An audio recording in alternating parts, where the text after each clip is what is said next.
of gratitude.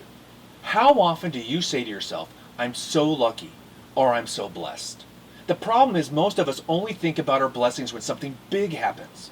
Or Thanksgiving and some family member, mom, I'm speaking about you, come up with a great idea that we have to share one thing that we are grateful for that happened last year. It's fun to watch my family squirm while they try to figure out that one huge thing that they would be thankful for. The usually cheap answer are my family, my friends, this meal, my job, living in the country. You get the idea. Probably because you have done it too. What is the big deal about gratitude anyway? Let's start with what gratitude isn't. Gratitude is not being happy that you have something and your neighbor doesn't.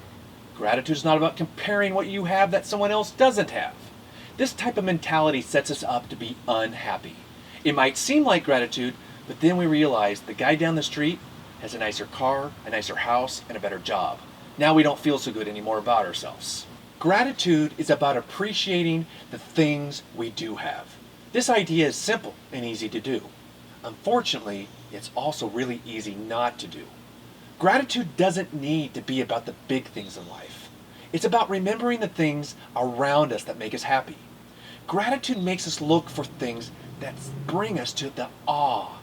Stop right now and listen. What do you hear? Are you outside? Do you hear the birds? Do you hear the car going by? Are you stuck in traffic? Are you at work? What do you notice? Gratitude trains the brain to look for things that make us happy and content. When we build this habit of looking for things that make us happy, our brain starts looking for those things all the time. It's very much like when you buy a new car. Recently I purchased an older Range Rover. And I see them everywhere now. And it makes me smile because I know that the Range Rovers have been out there for a long time. I just didn't notice them. When I tell my brain to look for something, it can't help it. It starts to look for those things just like the Range Rover. It starts looking for things that I am thankful for every day. Science shows that when we start looking for things to be grateful for, we create new pathways in our brain. These pathways make it easier to find things to be thankful for. The habit of writing down the things that we are grateful for also creates a dopamine release that helps with pain and overall happiness. This phenomenon helps distract us from pain. It is like giving candy to a child that is hurting. All of a sudden, the pain seems to be gone.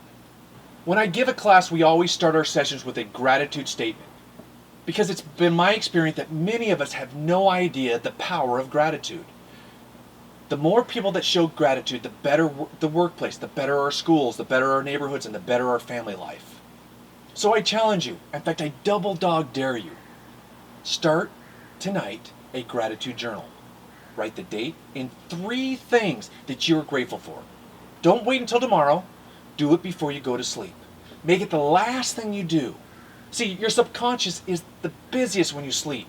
Think, if your subconscious was focused on all the things that made you happy, how would you sleep? How would you feel in the morning? It's easy and not very hard. Here's my example for last night.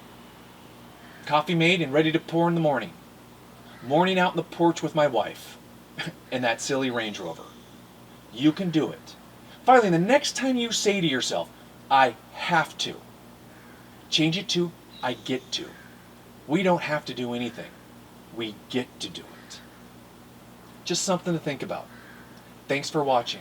And remember, we always get what we measure.